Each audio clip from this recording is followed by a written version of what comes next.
Welcome to your Average Joe Utah Sports Fan Podcast.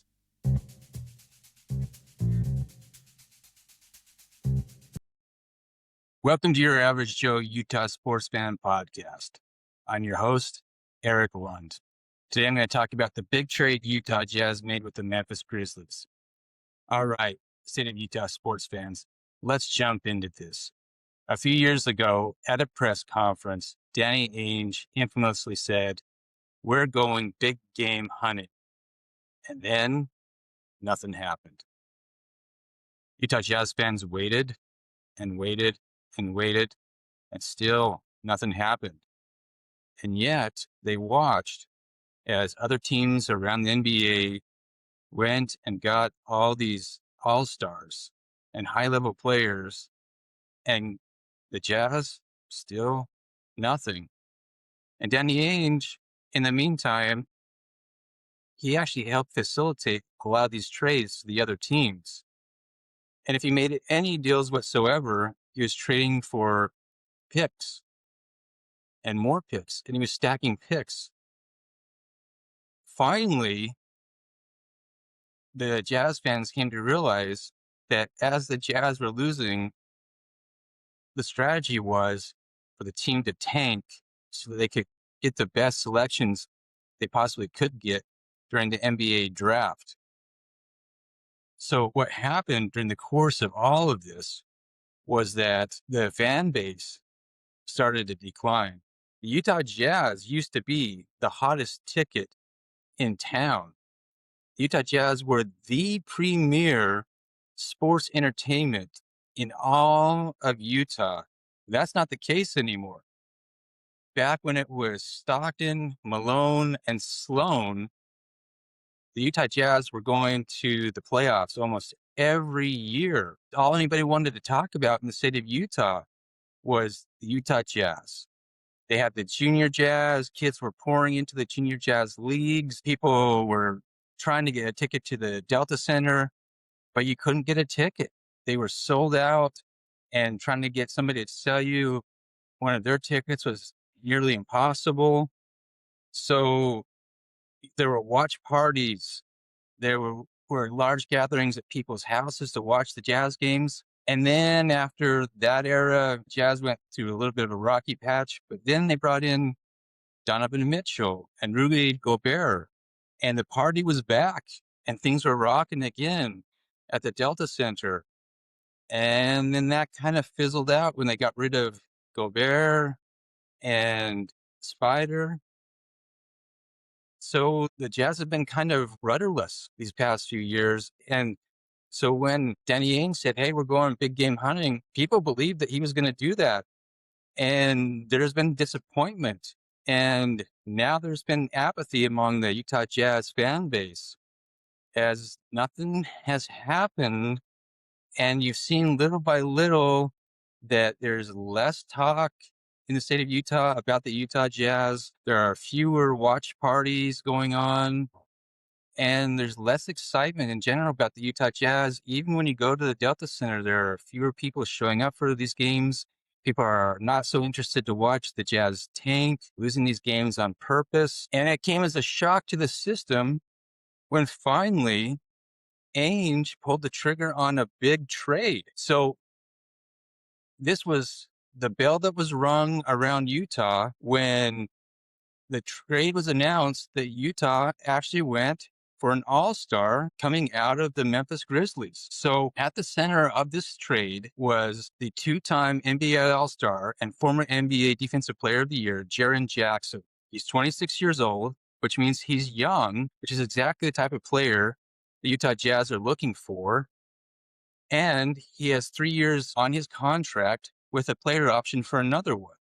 This is perfect for what the Utah Jazz are looking for with the type of players that they currently have on their team and their rebuild that they've been working on. He was second on Memphis in scoring. And the thing that the Jazz really are looking for out of Jaren Jackson Jr. is his defensive skills. The Jazz have been extremely weak on defense, so they wanted to bring in a player of his caliber to be able to play defense not only in the interior, but also on the perimeter. And he can do both of these things for the Jazz. Now, what the Jazz are looking to do with bringing him in is they're going to have Lauri Markkanen, and they're going to have Walker Kessler, Keontae George, and Ace Bailey as their core players.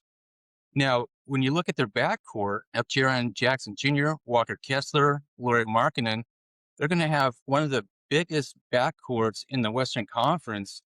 Not only are these guys tall, but they have length. And so this puts them in a position where they can actually compete in a way that they haven't been able to compete for a while. So you have Keontae George and Ace Bailey in your backcourt. You have even more length back there. So these guys are primed to really break out next year. And I say next year on purpose because the tanking that the Jazz have been doing is going to continue through this year because they want to protect their Oklahoma City pick. And then next year is when you're really going to see this bloom for the Utah Jazz. So they won't tank next year. They're actually going to start competing for real. No more of these so-called sicknesses or injuries that we're going to see this year. And yes, we'll continue to see that. Even with Jaren Jackson Jr. arriving to Utah Jazz, won't be surprised to see him having some of these so-called injuries or sicknesses or rest days and all that sort of nonsense, because the Utah Jazz want this OKC pick. They want to get one of these high lottery picks coming out of this year's draft because it's stocked with really good players. They would do everything they can to keep that pick. But then next year is when they're going to really start to push to play competitive basketball. But that's going to be the core that they're going to work around, is that group of, once again, Jaren Jackson Jr., Walker Kessler, Lauri Markkanen, Keontae George, and Ace Bailey. And this can be good for the Jazz for a while because that's a young group. They have them under contract for a while, except for Walker Kessler, which he's going to be a free agent coming up this year, and they're going to have to work that situation out with Kessler. But if they can get that done, this could be a really competitive group moving forward into the next few years. Now, looking at who got what out of this deal. So the Jazz sent Memphis Walter Clayton Jr., Kyle Anderson, Taylor Hendricks, Georges Niang, and 3 future first-round picks. So Memphis got a good deal out of this, especially with those 3 future first-round picks. Walter Clayton, not bad. And Taylor Hendricks, also not bad. Those guys could potentially bloom in the future for Memphis. So there are things to like on the Memphis side. And the Jazz, besides Jaren Jackson Jr., which was the crown jewel of this trade, they got John Conchar, Jock Landale, and Vince Williams Jr. So they can bring those guys in, maybe use some of those other guys as trade pieces for other things that they're trying to accomplish moving forward. Now, don't be surprised, as I said, if the Jazz continue to look for other trades. One of the things that they may want to look at is the point guard. That has not been locked down yet. Isaiah Collier is still trying to figure out how to be a good point guard in the NBA. He hasn't proven that he can do it yet. We'll see if that materializes or not. Or maybe come the NBA draft, they're looking more for someone who can be a point guard, somebody who can be a facilitator better than what they have now. Or maybe they'll continue to try to develop Keontae George or Ace Bailey in that regard. So we'll see how that all shakes out. So anyway, please let me know what you think about this Jazz trade. You think it was a good move for the Jazz? Are the Jazz in a position to finally start competing next season? Is the tank finally over? Or do you think that they'll continue to tank this season and then it'll be done moving forward to next season? Anyway, I look forward to your comments. I'm interested to know what you think about all of this. And thanks so much for giving me a listen. Please hit like and subscribe, and I look forward to hearing from you. Thanks. Thanks so much for listening to your Average Joe Utah Sports Fan podcast. I welcome your comments, and please give it a like and subscribe as it helps grow the channel.